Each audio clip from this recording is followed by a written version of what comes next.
stretch of Baker Mayfield's NFL career. And credit to Jake Trotter, who covers the team for us, who posted this yesterday. And I saw it and I brought it to the radio show that Aaron Rodgers, Patrick Mahomes, and Tom Brady are the only quarterbacks with a higher QBR than Mayfield has had going back to October 25th. And so I looked it up.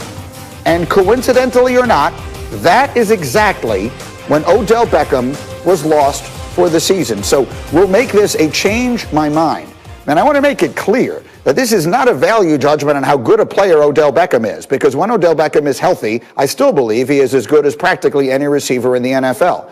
But I think it cannot be overlooked that Baker Mayfield has just flat played better since Odell left. And my theory is that sometimes some quarterbacks need to be the number one guy on their team. Some of them just do it naturally, and others may have a little more difficulty with that. And it feels to me like that has been the scenario here in Cleveland. One way or another, I think it is just inarguable that Baker Mayfield has been better since Odell Beckham went out.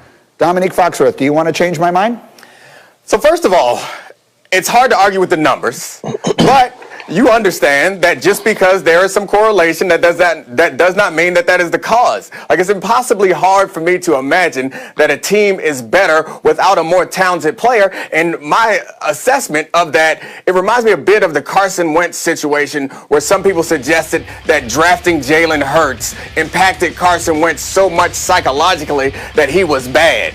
Now, so if you're arguing that having possibly one of the best receivers in the game on your team, and whatever his personality is, it's so big that your quarterback can't handle it, that it makes him bad, like that to me suggests, it says more negative about the quarterback than it does about the receiver. So it does, I find it hard to believe that Baker Mayfield, a guy who's out there and brash and attracting all this attention and seems to thrive on the trolling, that Baker Mayfield is intimidated by Odell Beckham's presence so much that he forgets how to throw the football. Like, I feel like there are a lot of other reasons why Baker is playing well, and maybe Odell being out is part of it, but it is the tiniest part of it. It's not worth us giving it the credence that I feel like you're trying to give it.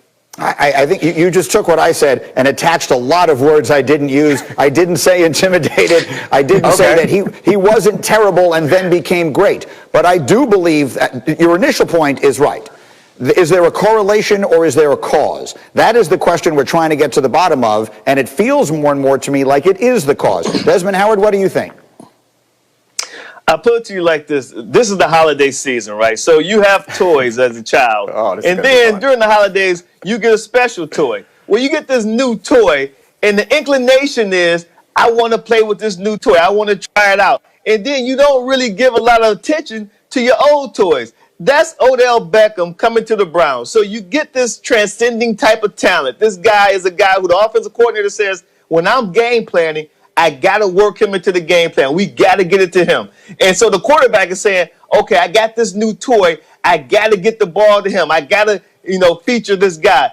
When he's gone, now everything is more balanced. Now you can play with all your old toys. Everything has more harmony and things go smoother. So now with Odell Beckham Jr. out, there are more balanced offense. You don't feel as though you need to force the ball to a particular receiver. Now you got Travis, you got Peoples-Jones, you got everybody else who now you can throw the ball to, and you got a great running game too. Right. What do you think, you guys are making slightly different arguments. And Greeny, I'm certainly familiar with having your words mischaracterized. So I'm sorry for that. That is something that we all are aware of. But I would say that you're making different arguments. I don't think the numbers necessarily support, and I could be wrong. I'm sure Himbo will correct me if I'm wrong. I don't think the numbers support that they were forcing the ball to Odell Beckham when he was out there. And Greeny, you're arguing something different, that it's about being the man in the room. And I'm not sure what psychological impact it's had on him. That's the thing I'm not willing to accept. I may understand that maybe the offensive coordinator is stressed by trying to figure out how to get the ball to Odell Beckham, and maybe they have a more well-rounded game plan, but they weren't over-targeting Odell Beckham throughout the course of this. And again, I'll go back to my original point. If somebody's personality becomes bigger than yours in a room as a quarterback, and that's enough to impact your play, I think that you're saying something more about the quarterback than you're saying about the receiver. Or you could just have a quarterback who came in and wasn't playing well and had been struggling and heard extraordinary criticism, maybe disproportionate to how badly he was actually playing because he made himself such a target by being so brash and by having all the commercials and planting a flag and winning the Heisman and being the #1 pick and all those things that come with it. And so all of that negative attention is out there, and it is difficult for him to take over the room, to be like, all right, guys, follow me. I'm the man, and I'm going to lead us where we want to go. Now, again, I'm just supposing all of these things, but it does make sense to me because anyone who's ever been around Odell Beckham, who was a brilliant player, knows that when he's in the room, a lot of the attention is on Odell. That's just the nature of who and how he is. I mean, I love all of Odell's brashness. I love all his commercials, and anyone who says that because he's not playing well, he should stop that, should shut up. But that argument you just made suggests to me that it's better to have Odell Beckham on the team, because Odell Beckham is then that lightning rod. Odell Beckham is the guy we're talking about doing these things off the field and doing these things on the sideline, and we are superimposing all these thoughts on Odell Beckham that we have about other people, and Odell Beckham attracts that attention. I would argue that having Odell Beckham gives Baker Mayfield the space to focus on these other things, because when Odell Beckham goes out, you know who we blame? We don't have that easy scapegoat of pointing at the diva wide receiver. We blame Baker Mayfield. So I would argue that your point, like it doesn't make sense to me necessarily. You want that lightning rod there. You want that attention grabber. I don't know where Dominique is going with this, but I just think they have a more balanced offense now with Jarvis Landry, Peoples-Jones, the running attack. I don't know about what Odell Beckham does off the field, how it affects Baker Mayfield. Baker Mayfield has a strong enough personality that he's going to be who he is. He showed us that when he was in college. It is continuing when he's in Cleveland with the Browns. With or without Odell Beckham Jr., Baker Mayfield is still going to be Baker Mayfield. Okay, well, let's leave it there. It doesn't. Maybe you guys have changed my mind. It's something to throw around. It's a good discussion. We'll continue to have it. Meanwhile, let's run the hurry up through a bunch of other storylines that are out there. Graziano, I'm coming back to you. What is the latest on Matthew Stafford?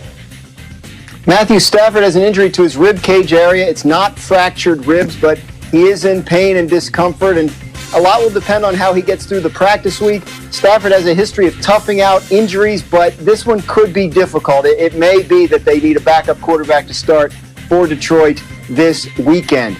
More optimistic in Washington on starting quarterback Alex Smith, who suffered a calf injury in Sunday's game. They believe he will be able to do some work in practice this week. Obviously, they're always going to be careful with Alex Smith, the leg injury, given the history. But they believe he has a chance to play this weekend. Obviously, Washington trying to, continue to try and put away that NFC East. They're in first place and in the driver's seat there. So obviously, they hope Alex Smith can go. He has been playing well. Then in New Orleans, Drew Brees has missed the last 4 games with those fractured ribs. There had been some hope that he could come back this week against Kansas City. That hope is not completely gone, but it doesn't sound like the Saints are leaning that way. Again, we'll find out if Brees can get on the practice field this week, maybe get himself into the conversation about starting this week in Kansas City. But the rumblings there indicate that he may need another week before he's ready to come back. All right, we'll keep an eye on that. Again, that's in some ways the game of the season as they take on Kansas City. Okay, it is now time for one of our favorites of the week, the wood-based pun. D. Wood, every single week we seem to change the name of your segment. This is knock on wood, damn it. Taking them to the woodshed. Please, how is that possible? Firewood. Your soul is mine. This week it is the wood pile, chopped wood. Excuse me? Sour wood.